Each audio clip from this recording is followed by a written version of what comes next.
Debbie, thank you so much for being here this evening. As I said to you, as soon as I say that you're coming to speak with us, what happens is people go, "Oh my gosh, that's lovely. I can't wait to see her again." There's something about your beautiful presence that really lifts everybody's spirits. And it's not Thank least you. because, of course, you work with angels all the time. But this is a completely different thing. This is a fascinating subject. Uh, Mm, Family constellation therapy, Debbie. That's really an interesting. Do you want to just give us, first of all, because so many of us actually know very little about that. It's yeah. brand new to quite a number of us. How did you come across it? How did you first hear about this? Well, yeah. So I first heard about it 3 years ago. I've heard about it for a long, long time, since maybe about 10 years, but I've never actually experienced it. I was very curious about it, but I also felt, I have enough going on, I'm doing a lot at the moment. I'm not going to go there. So 3 years ago, because of a situation in my own life, and I work with the angels, as you know, and I'm very dedicated to them. I've been working with them for years. But because there was something in my life that was somebody in my life was struggling, and I didn't know what to do. And everything I could do, I was doing, but nothing was helping. So I was seeking help in every area and direction. And somebody suggested this to me, family constellations, and I did resist because Mm. I was aware that you're going into a group situation and you're expressing what's happening. I'm like, oh my God, like that's, it was a little bit out of my comfort zone. But because I really wanted to try everything I could, I did attend, and it was transformational. Now it's very uncomfortable. It's not very easy therapy.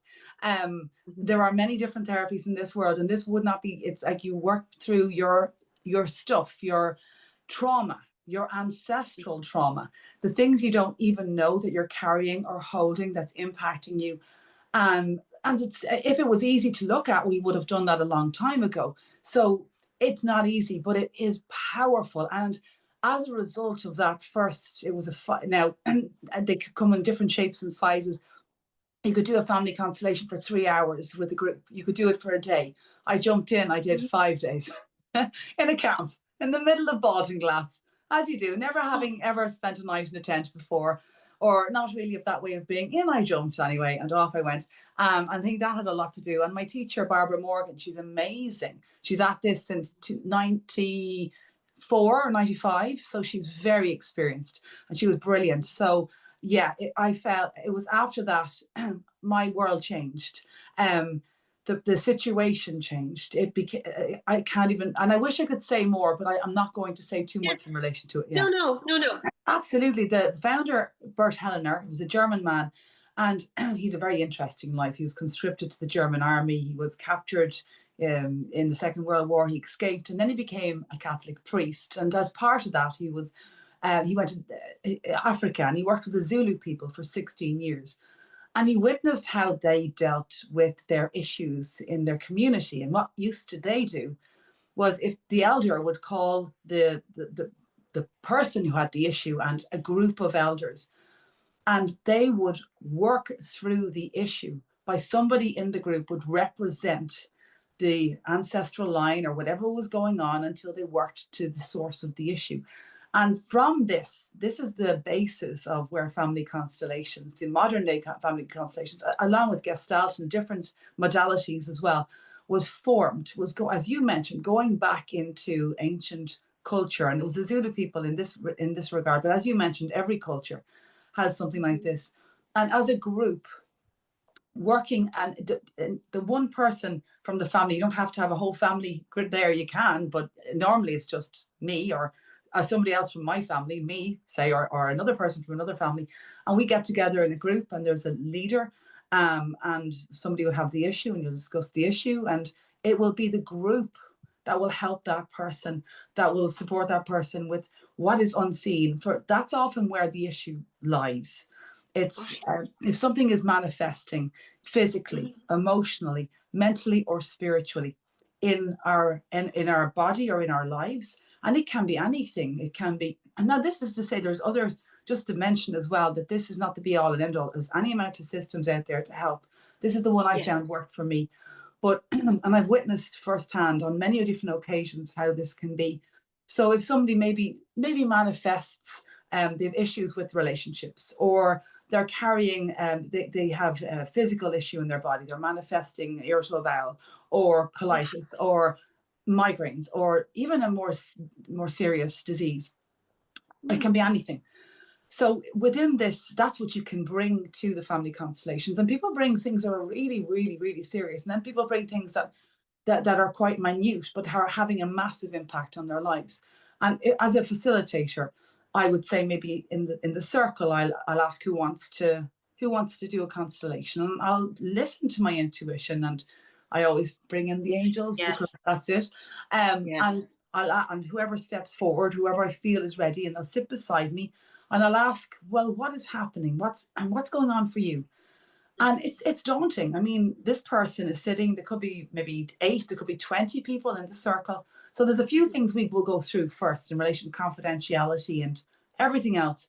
So the person will explain where they're at or what's going on, or it can be very emotional because it's normally you're not sitting there because life is going well. It's because you've come, like for me, there was no other way, and people have their own reasons. So after a few minutes, when I've established what is going on, what needs to be looked at, and sometimes it could be an issue with one or both parents, or a sibling, or a family member, or a relationship, or it could be, as I said, a symptom. I'll ask the person to listen to their heart and to look into the group, and I'll ask them to choose somebody that they feel at this moment represents a parent or a symptom or themselves, and I'll get them to draw the person into the circle. And it's amazing. It's amazing what happens, because even if you've never done anything like this before, the energy and the intention of this group is to heal. And when we work in this way, we're working back through the lineage, back through our grandparents, our parents, our lives, first of all, our parents, grandparents, all the way back as far as we need to be, to look at where something has been unacknowledged, excluded, murdered, cast out, where there has been abuse in the system. And as you know, in our culture and in lots of cultures, when something like this has happened, it's often swept under the carpet. It's often completely denied. We don't speak about it again. We carry on. War, whatever has happened behind us, that never had a chance to express itself, that never was seen, acknowledged, or heard, that someone had to carry to the grave. Well, it doesn't stop there. And from my understanding and experience, we continue to try and remember that issue, situation, or person, by experiencing it as a symptom in our body, or an issue in our lives, or an inability to thrive. So when we identify what that is, when it has a chance to stand in the circle, whatever it would be, and the person who's standing in the circle, they may experience a pain in their body, they may mirror what's actually happening to that person, or they may what often happens is the person who's representing, it's always a gift if you're asked to represent. So the person who's representing has an opportunity in their own line as well to feel or sense something that has been never acknowledged, that has been forgotten or denied, that is the secret in the family. And So it's sorry, yeah. No, I'm so sorry for interrupting. So it's moving between the two individuals that each are actually gaining some form of healing through being a part of that process. Yes, and the thing to remember, it's always a gift. So if you're in a family constellation and you think, I'm only here to look, there's not a chance I'm putting up my hand. I'm only here to look. There's a very big chance you're going to be asked to represent. And when I say you don't have to, but somebody may look at you and say, would you mind being representing my mother? Or would you mind representing the symptom? If that's the case, never take it personally. It doesn't mean that they're looking at you saying, oh my God, I can see my trauma in you.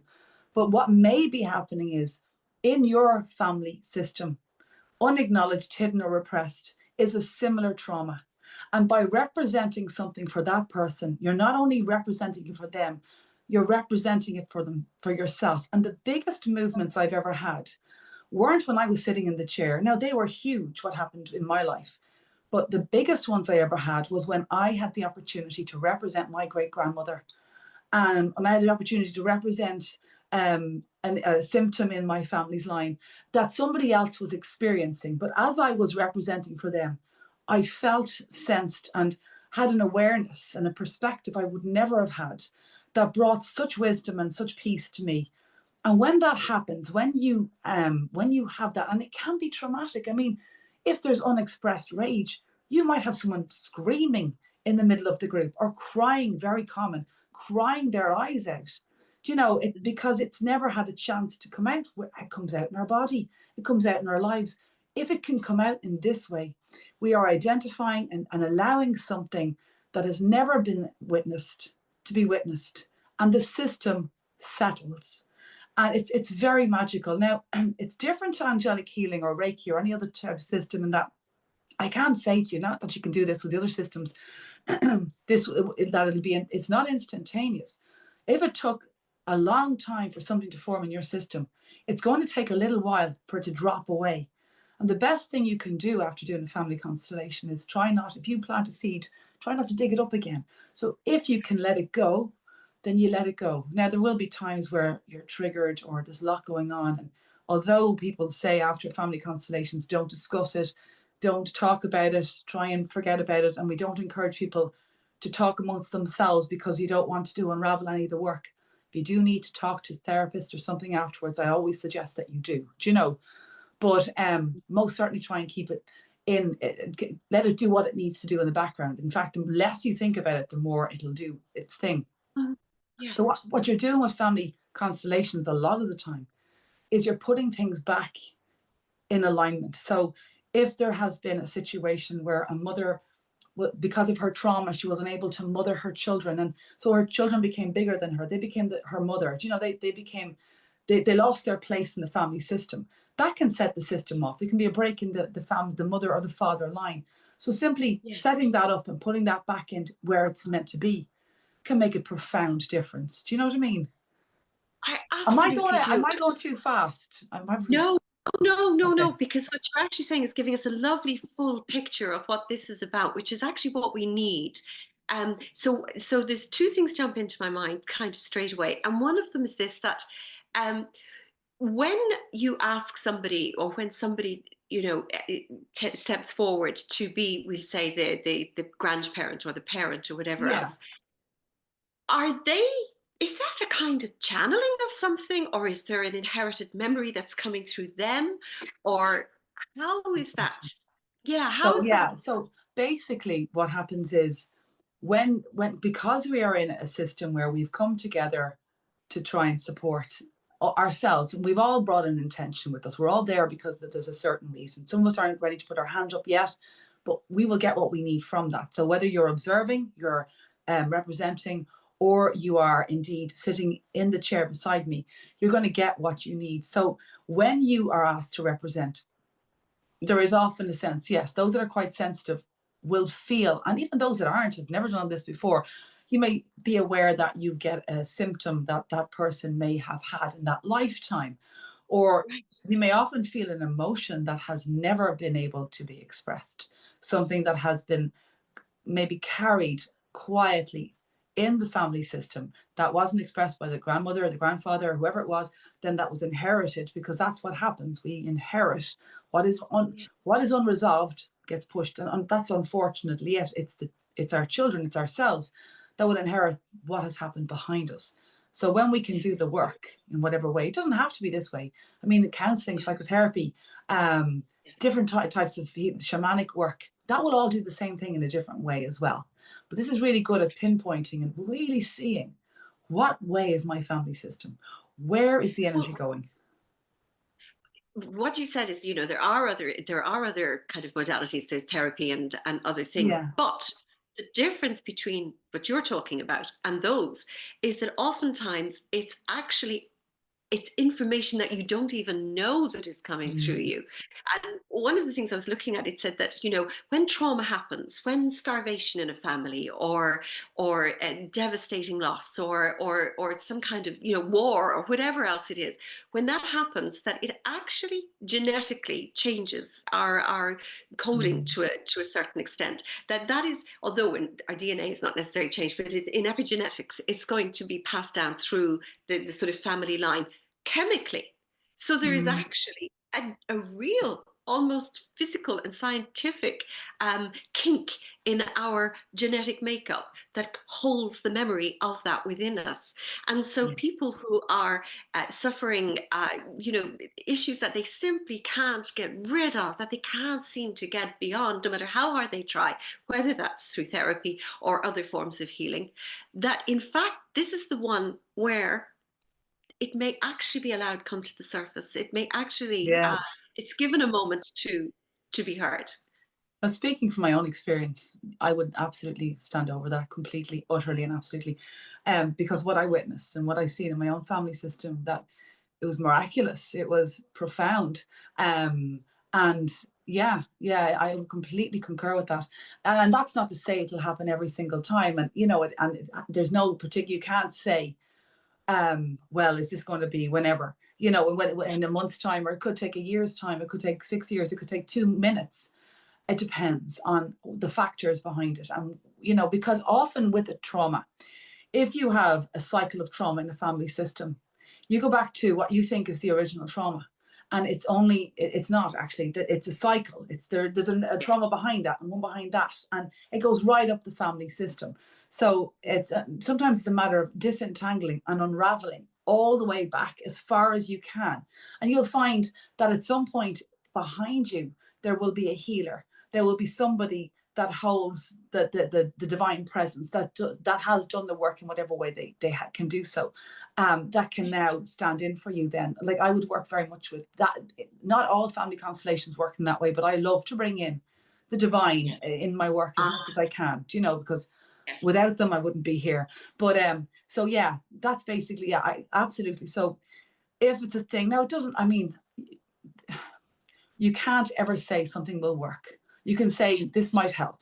Yes. We're not doctors either, but Mm.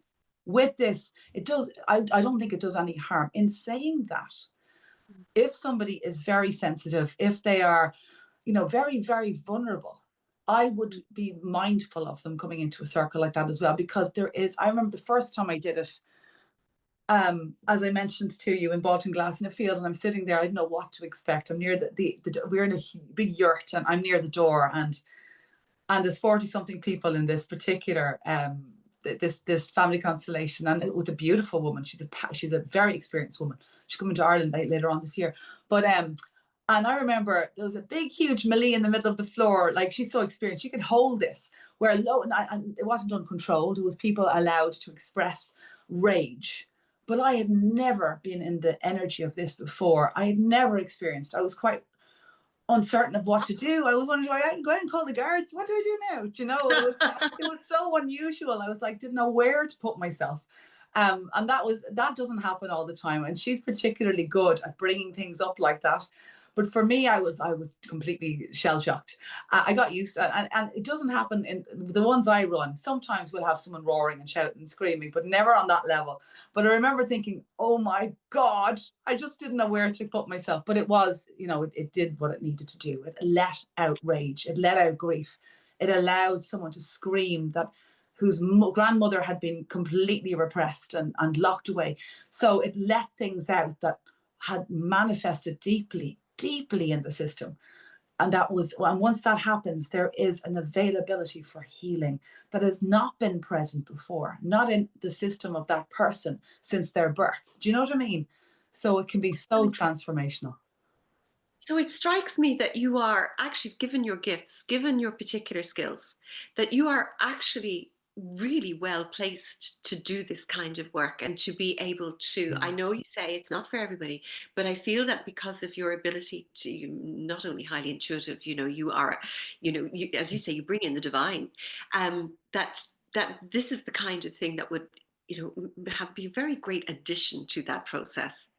Yeah, no, it's good. Now, I am only a baby family. I'm only Okay. qualified since November 23. And I'm doing it was that transformational. I'm doing the training for a second time. So it's every 2 months for a week. I go to the UK and deep Yes. dive into my trauma. It's fabulous. Good Not Lord. so, Good hanging. Can but I ask you yeah, then? Pardon? Say, Yeah. so for example, if somebody is working through it now, Yes. and what they're doing is working through it and bringing that healing. I mean, it's also suggested that when one person in the family does this work, that the ripples of that are actually felt on family members who don't even know that that's Yeah. what you have Yeah. been No, doing, I that can their confirm that as well. relationships. Yeah, I know So, that for a fact. can I And ask you then, yeah. if you have, say, children or grandchildren, Yes. does doing this work where if you didn't do it, it will continue, can it, if they're in this world already born, can it change the course of their lives without them But having to do? my experience is it can. And I Wow. can't go into the story of why I know this, No, but my no, experience yes. is it can. Yeah, it absolutely, from my experience, 100% it can. Well, that, Um, but the only thing is that when you're doing this work, I mean, there are certain situations where you can, if you have a young child under 18, you can work in yes, relation to them. But most of the time, it's you're doing the work. But as you yes, heal, whatever burden you've been carrying, whatever manifestation has come through you, whatever entanglement is held by you, whatever you're atoning for, which we do this without yes, realizing we atone all the time. As you heal the source of that, everyone around you that's been impacted, influenced, or affected by the same thing, it's gone out of the system. So the system releases that. It's like some people liken it to a river. The yes, water's flowing down the river, and if you've got a few boulders, change the course of the river. If you remove the boulders, the river flows yes, a lot clearer, and that's what's happening when we do the work. We're releasing the boulders from the river, allowing it amazing, to be clearer and easier to flow, because love amazing. love flows down. It's another word, a name for it is the order of love. Yeah, So it's where you put love back in order, particularly if there has been, like, when the likes of um, war, and yes, a lot of time, like in ancient culture, look at us as a country, the impact of war, the impact of the religious institutes going perfection. back, and all Yes. that happened, and all that we are carrying as a consciousness. um it really has a tremendous and powerful impact. Then because you brought that up, then one of the other things, and you often hear people, so even just to bring this to to something that we can understand, to kind of relevance, in a sense, for almost everybody in Ireland, or everybody certainly with Irish heritage in there, in parents and grandparents and great great grandparents, forebears, that the famine is something that we still continue to hold in our body, this kind of famine memory. And you come across people who say that they genuinely are affected by that, they cannot leave food on their plate, for example, and that so studies have been done in Ireland, seemingly through the in medicine and in science, and discovered that this is in fact a truth, that the Irish people do have a particular relationship with not only food, with security, with a sense of lack or fear of a lack of abundance. So much so that no matter how much they have, it might never be enough because they're afraid that it can be taken from them. Now, that kind of thing is something that, as a whole culture, as you say, we may well suffer from. And Yeah. and can further discussion about it, can there be a way in which, particularly people with weight issues, or food issues, is there a way in which they could actually go back and use it, use family constellation therapy? It can be for everything. I mean, I've heard and seen so much. I mean, I've been there witnessing people who have a different, as you mentioned, different symptoms, anorexia, bulimia, um, all the different types of Yes, mental illnesses, issues with the father or a mother, inability to thrive, often connected to one or both parents, inability to form long, loving relationships. It can be pinpointed to either a father or mother. Not saying it's your father or your mother; it's the father or the yes, mother's trauma. So it's on one yes, side or other of the family. So we'd often maybe get them to pick someone representing both mother and father, and just see where does the energy go. And just another thing that might, like, there's so much information about this, but often the partner we choose in our lives will mirror our trauma. we are attracted to the lineage of our trauma. So it's often, if you're dealing with the father and a mother energy in your clients, even if you think you're going up the wrong line, you're not, because going back far enough of the other side, you're going to get similar trauma. This probably is too much information now, but it's very interesting. I'm really interested by all of this. So in relation to anything, any type of issue, there's no harm trying it out, and you may be very surprised. We might think we're dealing with a physical issue or a disease or a mindset or whatever it might be, a mental issue or whatever, but you might be surprised by something that happened and to your father, to his sibling, or your mother, her sibling, or maybe a child that was lost. Miscarriages can have an impact by, further back, that were never acknowledged, and how the old way where child was taken straight out, a child died during childbirth, there was no mourning in the olden days, it was just ripped away, there was no time to grieve.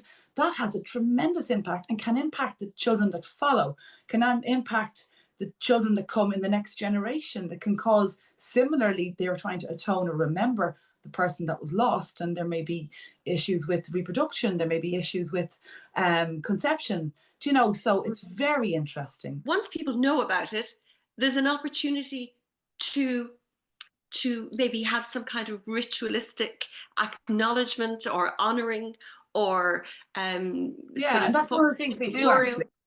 Yeah, Is so it? sorry to go across you. So what we do as part of the constellation is sentences. So we often state what's very obvious, because hearing it something said out loud, it does shift something. So for example, a very simple sentence would be, I am the father to a child, I am your father, I gave you life. And even if the person can't look at their father, don't want anything to do with it, they cannot deny that life was given. So they're allowing themselves to take something, even that small, and that can bring a shift. So we will often, depending on the situation, depending on where like if a person's very stuck, there'll often be sentences to just to see how stuck they are, to be, just to, you might think, why would you say something like that to somebody? But just to see if the system reacting, So, Yes. or it could be a simple sentence like, I honor you as my mother, or I honor you as my father. I see that the symptom is protecting me on some level. So when something, it doesn't have to be always witnessed consciously. It can be unconscious and subconscious. But when something is seen in the system, when it has been brought to light, when it is now no longer in the shadows, and sentences and words can really help with this. And the facilitator will normally introduce them, or sometimes a representative may have an overwhelming sense that they want to say something and will ask permission to do so. And that, because if you have your great grandfather or grandmother or somebody who was excluded because of their sexuality or because of any amount of reasons, and they're able, suddenly they have a voice and they can speak their truth, and that truth can carry down to the next generation, and it can correct an imbalance. That is profound. That is really, and it can be amazing. It really can. And I've seen some really unusual things. I don't know. Yeah, sorry. No, I'm saying, have you? And it's because Yeah. I was going to ask you, what's the kind of predominant thing that brings people to you? Is it physical, emotional? Is it Oh mental? goodness. Is it Yeah, it can life? be. Yeah, it can be anything. It can, a lot of the time will be issues with parents, Yeah. a failed relationship, or it can be a physical issue often as well. It can be somebody who has abuse in their past, and Yes. they're trying to understand the situation and trying to heal. It can be something that you would never put there that can show up. Yeah. I have seen situations where the likes of, say, different mental issues can be related to either a mother or a father's entanglement, and not necessarily them. It could be further back. I've seen an issue where there was a transgender child who was entangled with an uncle, and when that disentanglement happened, that person, and there's nothing wrong. I'm not saying there's anything wrong with transgender or anything. I don't have a view, but all I'm saying is that person no longer felt that way, and you couldn't have Yes. known that was going to happen, and it certainly wasn't something that I was. It was amazing how things happened. I've seen things whereby someone who had struggled to thrive for years, had never been able to succeed in relationships or in business, or and they had there was an issue back in the father's line, where one of the children was forgotten, and that Yes. child being remembered, it was a child that was put into an institution, brought back into the family unit, and that person within a few months, their life, they were in a relationship, their life like so. In that way, it can be amazing. It can be painful as well. Like, I mean, you're dealing with something, as I mentioned at the very beginning, that if it was easy, you would have been in there, dug into it long ago. It's often something that we don't even know is there. So we haven't recognized it within ourselves. And so in front of you, sometimes you'll recognize the person representing your father. They might have the same way of being. Sometimes you'd be like, absolutely don't know who that is. And that's because it's something that the family's been trying to forget or trying to cover up, even unconsciously. The next generation, and often after a trauma or a great atrocity, that generation can't look at it, it's too painful. The next Ah, yeah. generation can't look at it, it's too painful. It's often the grandchildren and the great grandchildren that have enough distance that can turn around and then let it be named, let it be seen, let it be acknowledged, let the energy flow. It's very profound. Absolutely wonderful. And just before we go to some questions, to what extent do you feel that the angels are there with you, and the divine energy is flowing through? To what extent do you Yeah, feel that? I do it a little differently, Trina. So when I work with the family constellations, the 3 days beforehand, I always do an angelic clearance on the class and the group, so as to ensure that they're, if something is, whatever they're carrying in, that they're in the best position to look at it or to connect with it. And then we'll start with an angelic meditation, and I'll call in the ancestors and whoever needs to be there, because some people may have an idea. Most of us haven't a clue what answer, because we've forgotten who it was, or they have never been remembered, or so whoever needs to come in. So I bring in the angels, even if I'm not saying it out loud. As I said, I'm only doing this since November 23. So Oh, I'm feeling my way through. I would not be a master in this, but I have since 2008 been holding groups and working with clients as a spiritual healer and teacher. So I know about energy and I'm confident in that way. But I'll always, when needs be, I'll bring in someone to represent a guardian angel, or a resource, an angelic resource for them if things are really too much. And we'll never push anybody, by the way.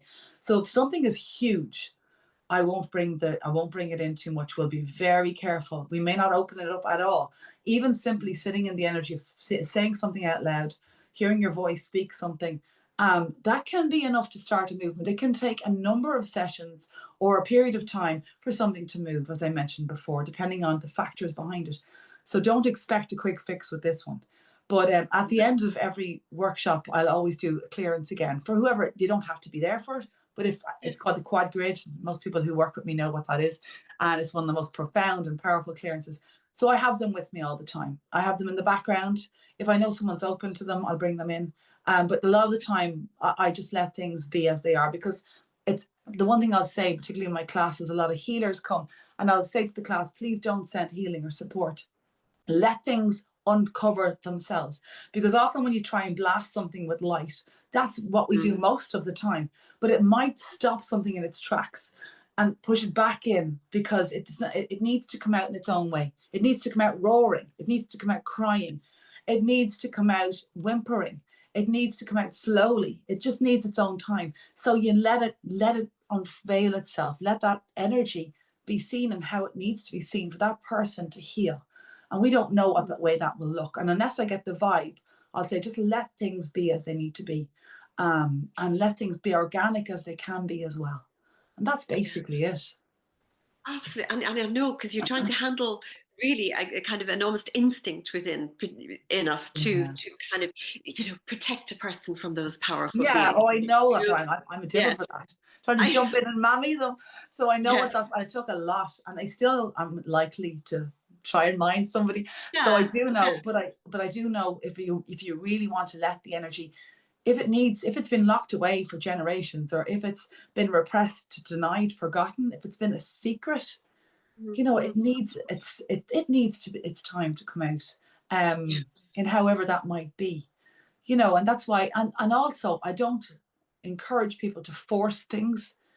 Yeah. Things will come out when they're ready. If they're forced, they'll either not fully manifest Mm. and in a way that can be healed, or you'll push yourself too much into a healing crisis, and you don't want to do that. So easy and Yes. gently.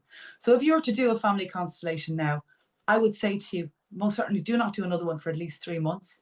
And if you were to do one now, you could turn up at a constellation as a representation, as a representative, but not to do your own one again, because it needs time. Like, I will go at least 6 months between my constellations. Now that can happen. There could be an organic one in between that I didn't even know was going to happen. But most of the time, I listen. I know when I'm ready. It's normally when I'm hopping. Yes. Something is very sore and I really need to look at something, or it's just, I'm in physical pain or something. I just have to, and I'll know. I know that's easy for me to say because I'm doing the work now and I've been doing spiritual work for a long time. But I would say if you're only starting off, at least 3 months, it's not for everyone.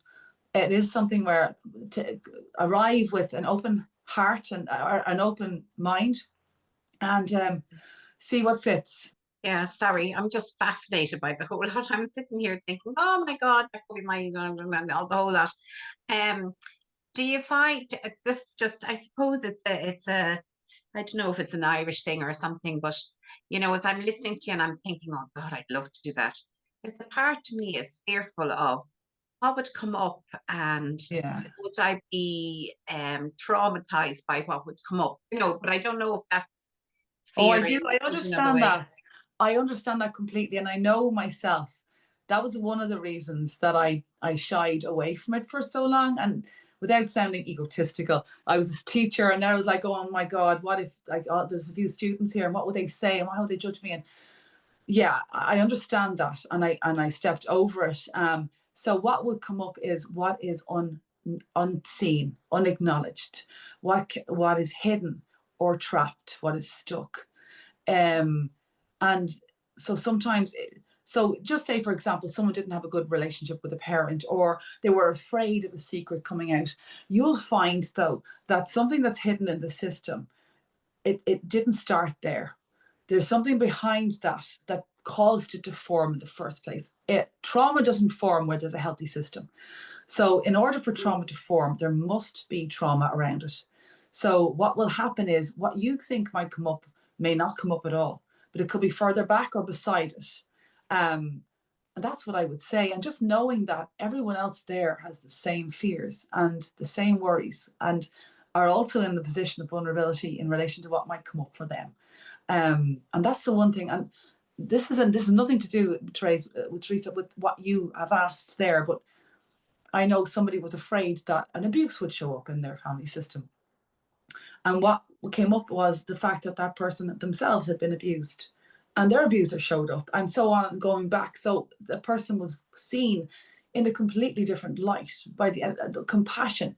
And that let something move, where there was a perpetrator victim mentality, which prevented healing from happening because someone was so hurt that they were unable to allow healing towards the perpetrator. And then when the perpetrator was seen as the victim, something softened and moved, and that person had a profound experience.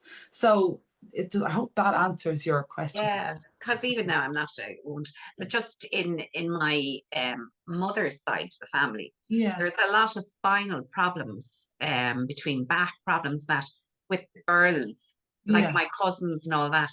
And I'm just now wondering what way back then that Mm, caused that to come down that line. I'd love to be. I'd love yeah. to. And Yeah. there's many things that could have happened in relation to that. Um, I won't even begin to speculate, but any amount of things that can be pinpointed right back. It could be somebody who was forgotten. It could be a murder. It could be premature death. It could be so many things that caused the body to try and remember it by manifesting this symptom. Just also to say that there is victims and perpetrators in all of us. So no matter like where we might be within ourselves, whether we're really, really struggling with ourselves because of something we've done or not done, or where we're feeling very much in the victim mentality, we hold both within us. And in our family line, that's there too. So when we can make peace with that, that is profoundly transformational Oh, as well. I'm like Teresa here. I'm just going, oh my gosh, that is fascinating. It truly is fascinating. I want you to eventually write the book, Debbie, because we all need to know so much more about this. Joe Corrigan is saying, wow, fascinating. Thank you for sharing. And it gets you thinking. That's the idea, Joe. That's exactly Yeah. the whole point of this. And Teresa's saying, that's fascinating. My goodness, I'm so interested. When is your next course? So that was my next question. Oh So, yeah, okay. So I don't do so them very often because June, the 9th of June, I have 4 places left for that. It's an in-person one. And then on the 12th, I'm starting a series of online. It's for 3 Wednesday nights from 6 to 9, the 12th, the 19th, and the 26th. And so I'm taking a small group of 8, and it's only and myself and Lisa Morse. There's another lady that's going to be with me on that one. And Joanna Anderson and Mark Donoghue both work with me as well in the in-person. They're brilliant. They work on their own as well. They run them on their own. Barbara Morgan is my teacher as well. Just giving you loads of names. But the one on the 12th is, so I'm taking a small group of 8. There'll be 3 hours a night. I'm going to ask anyone who signs up to try and sign up every night. We're going through the summer solstice with this one. And you'll be guaranteed to have a constellation if you want one, and one of those 3 nights. And everyone else, and you might say, what, online? I find online, part of my training is online training, and with Barbara, and the 2 different sessions, or the training courses, we've had 4 altogether. Oh my God, like the most transformational things have happened when I was online in my own home on the group. It was amazing. So I great. was shown, but I work online all the time with the angels. Yes. So I know that you don't need to be somewhere physically for energy to move. Do you know? It's amazing how it can be. So Oh, there I've you go. experienced that too, and I know many other of the women here have experienced that as well with you. That it doesn't. There's the energy. It isn't bound by the screen. It actually is. You can feel it through. And I mean, Yeah. I always think we feel it here on a Tuesday evening as well. So if people want to look you up, I'm going to give them in the follow-up email. I'll make sure that they have your website Thank and you. your email address so that they can contact you. Um, any other courses you're doing at the moment? Oh, Of your angelic yeah, courses? I'm starting tomorrow morning the level 1 angelic energy healing level 1, and that's, I've only got 2 places left for that. So that's online at 10 a.m. and for till 1 p.m. and that's for 5 weeks. And I do my weekly Tuesday classes, the same as you, Tuesday mornings and evenings. I alternate. I'm in Tara on Fridays. You must come to Tara, Trina, sometime. I'd love Yes, Tara. I'd I'd love you to love go to to. Tara. Yes, I and the family constellations, you'd be welcome. And then when have I? I will have family constellations July and August. I just haven't set the dates. And definitely once a month. They're always on a Monday at the moment. September, October, November. I'll have them as well. And then when else? Oh yeah, I've got an online angelic energy clearance. Now this is for people who've a little bit of knowledge with angels, because it's the most powerful clearance I know. I'm doing it next Thursday, the 8th of May.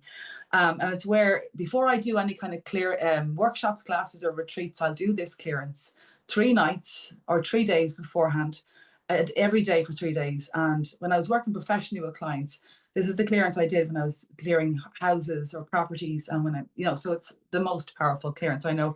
So I'm teaching that next Thursday.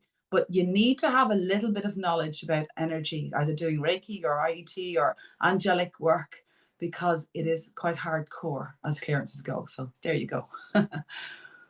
Okay, very good. And if anyone's interested, they can have a look on Debbie's website as well for those. Lots of thanks, King and Katie Hammond said, thanks, Debbie, this is amazing. I'm not ready yet, but I'm excited to start.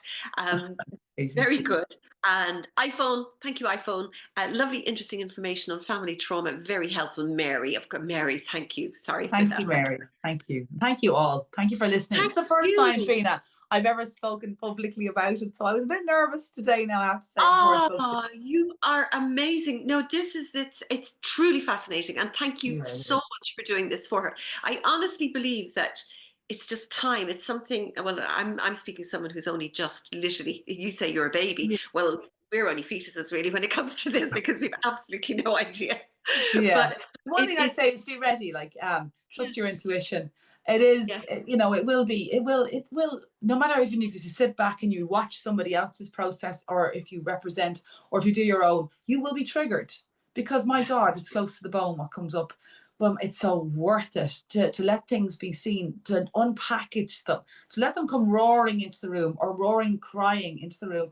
Let them out, because it's, you're no longer burdened with it. It's no longer like quietly dictating the course of your life from within or impacting how you physically are in this world.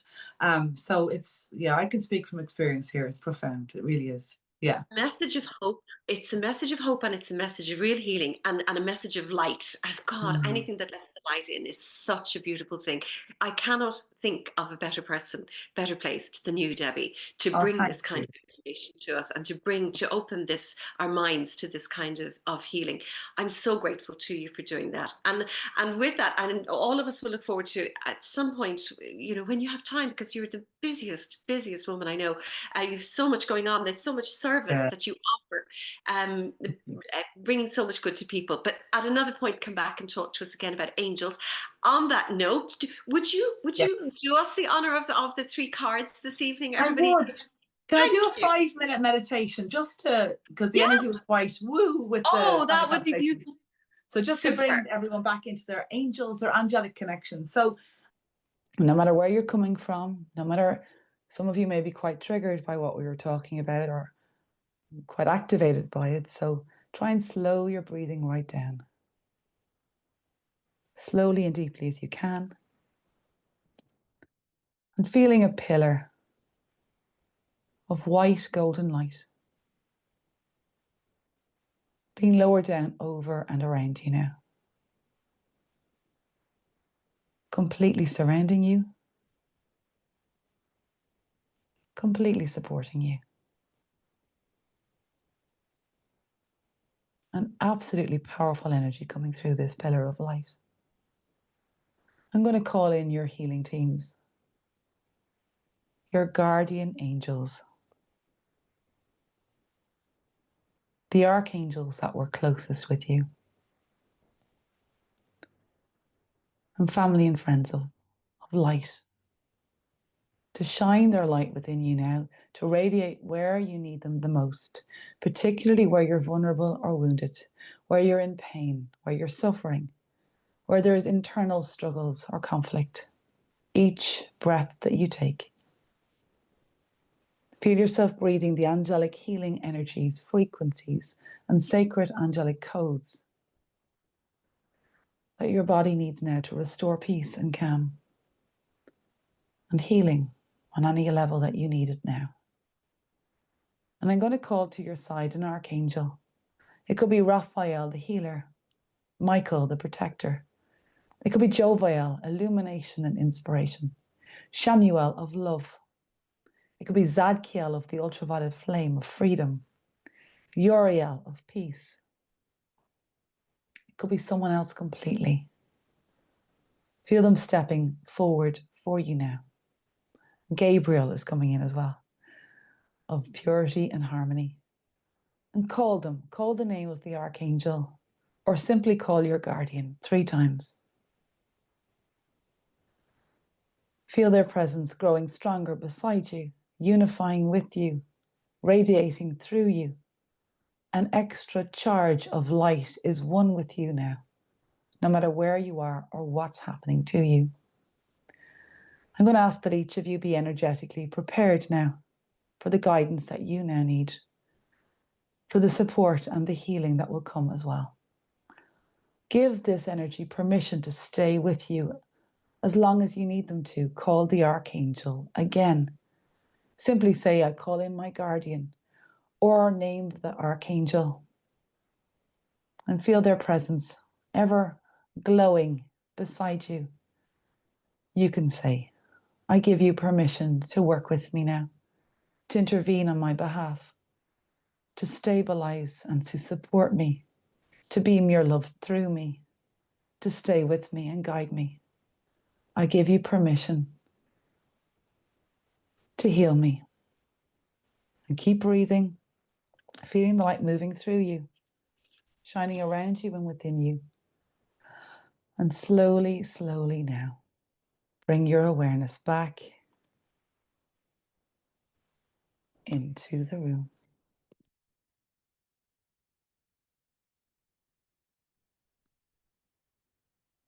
We're going to do a reading now.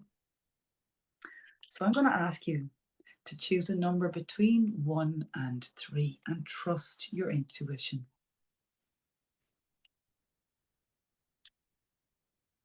And what's really important with this is for entertainment purposes, but what's really important is the archangel that steps in. And their presence is a presence that you might want to call now or in the next few days, or keep them with you over this period. Or maybe if you decide to work in family constellations, to experience it yourself, you could bring this archangel with you to your first session. Call them and ask them to stay present. So I'm going to ask now for number 1. For those that are number 1, that the angels shine over those that are a strong energy. And you could be 1, 2, and 3. You could be 3 cards. You could be 1 with a bit of 2, or 2 with a bit of 3, or however it might be. For now, I'm going to ask the angels to shine into and around those that are number 1, please. What do I need to know for number 1? Oh, card stuff going up, healing. And loads of cards. So half the deck said hello. I'm just going to drop out. So I'm going to just 1 or 2 cards, Spirit, for number 1. Number 1. Oops. Yeah, they're quite determined tonight. Okay, the 3rd time lucky. They all want to come out. It's very exciting. Number 1, what do I need to know? So with this already, yeah, I'm getting Sophia. Good. Sophia, the angelic goddess Sophia, she's an aspect of the Holy Spirit, and she radiates the essence of wisdom. And with you, number 1, what I'm getting really strong is a beautiful sense of healing and light in the heart center. Some of you feel that you're carrying a little bit in the heart chakra. It could be unresolved grief. It could be stuff that's very relevant to your life at this time. It may have nothing to do with what we are talking about. Hang on, just put the light on. The light on for my Here we are. That's better. So you can see me a bit better. It may have nothing to do with what we were talking about, but it could be something relevant to you, a blow that's in your life, something that hurts you, something you're carrying quietly, feeling low, down, sad, or a little bit of internal struggle that won't be quietened. So Sophia is a beautiful angelic goddess. Oftentimes when she's invoked, you're going to see a lot of gold. Maybe sometimes even golden pyramids behind your eyes. You're going to feel her presence as a very gentle but loving energy. And she's absolutely gorgeous. She's a guiding star of the Holy Spirit, an angelic goddess. And I would invite you to work with her, particularly as I connect with number 1. It does feel like, for some of you, a little bit of head and heart stuff. So your heart might be calling you in one direction and the head might be distracting you over here. What I would love you to do and encourage you to do is trying every day for the next 2 weeks to sit even for 5 minutes and put your hand on your heart. Call angelic goddess Sophia, Sophia, Sophia, the Holy Spirit. Please shine through me, and breathe slow, big, beautiful breaths, breathing her light in, and say, please align me with the ancient sacred wisdom of my higher self. Please guide me at this time, and please bring your love through me to heal my beautiful heart. So she's gorgeous, and I love working with her. She's an absolutely beautiful being to bring in.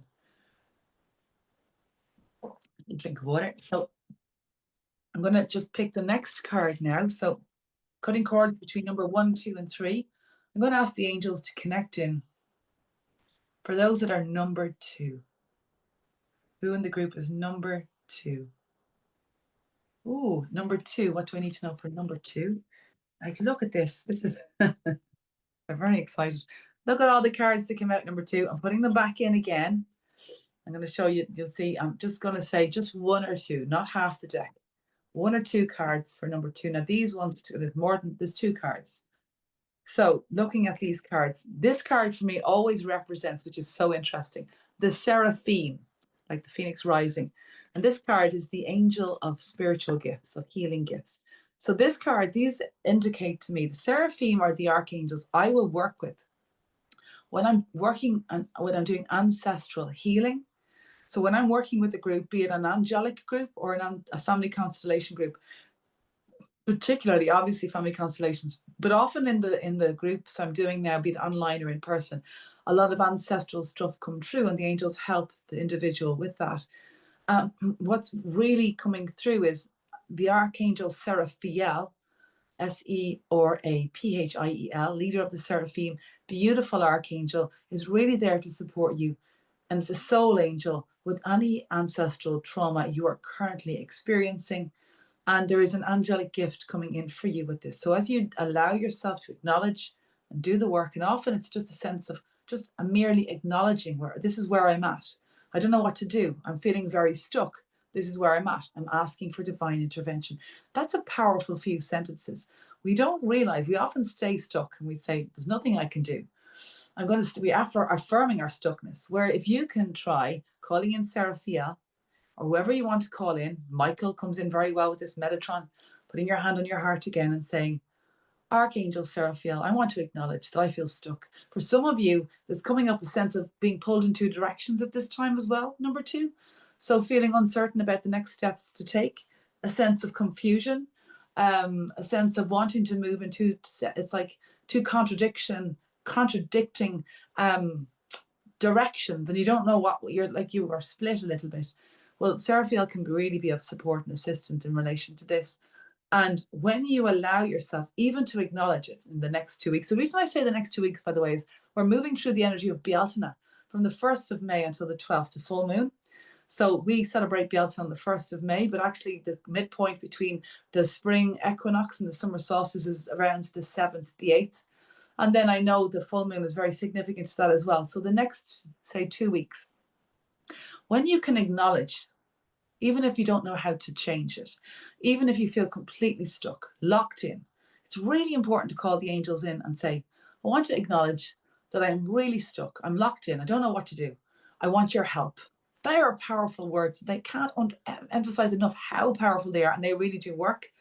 And let Seraphiel work his magic through you. So Seraphiel not only works with soul ancestral healing, but also anyone that is aligning or working on their soul contracts, amending soul contracts, rewriting soul contracts. Seraphim are who you want to work with. And that's what's coming up for this number 2 at the moment. And the gift that when you do the work, or when you even acknowledge that you're no longer affirming your stuckness, you're affirming that you are a desire to be unstuck or to move or to receive healing, the gift that comes as a result of that. So that's number 2. So number 3, it's unusual. I thought anyway, I'll tell you my little thought. I thought Michael would be there like, hello, I'm Michael. But no. These are 2 very relevant ones. They're very good. So I'm going to call in number 3. So those of you in the group that are number 3, be you live or watching the recording, number 3, what do we need to know now? So I didn't flick it. Our guardian angel wanted to come out, but I put him back in again. So number 3, clearing for number 1, 2, there's one out again. Oh, interesting. So we've 2 cards and 3. You've got Michael. You've got the energy of, once again, the Seraphim. How relevant is that? There's 2 cards in the deck that symbolize the Seraphim. There's this card, Seraphiel. There's the other card. Then there's also this card that symbolizes for me, the Christ consciousness symbol is the cross in the circle. So you've got the symbol of it in nature. So this is your energy, your divine connection to the Ascended Master, so to the Christ consciousness, is true nature at this time. Getting out in nature, getting your feet on the grass, right by the beach, or walking under the trees, walking by a river, getting out of your head, just listening to the birds. This is your healing at this time. And once again, you couldn't write it really. There's 2 cards in the deck that symbolize the Seraphim, and both of them came out. The Seraphim work with ancestral healing. So this is very much saying to you, as you proceed on this journey, no matter if it takes 10 years to get there, to the stepping into a constellation workshop, or by the way, you can do one-to-one. You don't have to do a group constellation. People offer, I don't, because I don't do one-to-ones anymore at all, because I do only group work. But I know a lot of people that offer one-to-one family constellations. Ricky Nikalak, Joanna Anderson, Mark. But anyway, this would be something to consider. So these angels have come up, this Christ consciousness, which for me is the most sacred of light, and the energy of the energy of the Seraphim, who work in union with the Holy Spirit. Both of these have shown up. It's so significant. You've got Gabriel, Michael, Zadkiel, they're all there, but they didn't come up because you need to work with the angels that can support you, working through your ancestral trauma, taking the next step you need to take. Even if that doesn't mean you ever do ancestral healing. It may not be for you. I mean, family constellation healing, you might find it somewhere else. But Seraphiel and the energy of the Christ are the two that will work with you, number 3, that will journey with you. Your guardian angel wanted to come in and himself, Mihal, that is Michael. Michael did look out. He didn't actually come out, but he has looked out. So they are ones to work with as you begin and continue. And for you, number 3, there is a sense of receiving a lot of release from nature, a lot of lightening up the load, a lot of clear thinking and newer perspectives, that nature has a gift for you. That certainly if you're finding you're in front of the screen a lot of the time, or you've been unwell, or you've been tired, or you just haven't made time for yourself, this reading is saying, make time for you. This is really good time for you to put yourself first, to get out with someone that is like-minded to you, that has the same vibration as you, or just on your own, somewhere safe and sacred that you connect with. Particularly as we're moving to Bealtaine now, which is very powerful. And I love Bealtaine, cross quarter time of Ancient Fire Festival. So, excuse me, coughing. So there you go. Aw. I'm so grateful to you. You actually have covered so much there. And if anybody, I want to say to anybody that when we have the recording, because you had so much information there, Debbie, that I don't know if I covered enough, Trina. I mean, oh no, it was very left a bit out. But I mean, I'm just thinking, I just want to make sure I got all the facts and all the that I didn't leave anyone short of information. But anyway, that's what it is. That's it today. So there you go. They can come back to you again, or email you for any more information. But if you want to go back on the 3 cards or the meditation there, and the meditation and the cards actually, remember it's in the recording, so you can go back and look at it anytime you like, because you've lots and lots of information there too, which is fascinating. Lovely explanation of the different angels and the kind of energy that they bring. Debbie, you are, as always, just the most beautiful light being. We absolutely love you here. Yeah, you, Trina. Thank you. Thank you. Well, look, everybody's saying thank you, and thank you, all of you, also for being here this evening. It's so important, and we really, really appreciate it. It really is. It's not just for say Debbie or myself, but for each other. It's just a beautiful gathering of the kind of gorgeous, supportive, wise, beautiful energy that comes out of this group. So thank you so much for that. I just want to say before you go, anybody's here this evening, that on May 15th, which is actually a Thursday night and not a Tuesday night, we have the next gathering, and it's with many of you may know Sonia Choquette, who is the Hay House author, but also she's a New York Times bestseller of The Psychic Pathway and Ask Your Guides, and many other books, about 30 other books actually. She has agreed, she's coming to talk to us at the Tuesday Night Club. She wants to meet you guys, and I'm really looking forward to seeing her. But in order to accommodate her busy, she's another book coming out, I think, she can't make it till the Thursday night. So that's Thursday, 15th of May at 7 p.m. Please come and join us that evening as well. And everybody's welcome. Debbie, thank you. Thanks, Trina. I'm going to try and be there as well. Thank you. Oh, I love that. Thank you very much. We'll certainly send out another message before then. Looking forward to seeing lots more of you too. Thank you. Thanks, Trina. Thanks a million all. Thank you all. Debbie. Thank you, everybody. Thank you. Thank you, everyone. Good night now. Bye-bye. Bye. Good night. Enjoy that great sunshine out into it now over the next few days. Bye.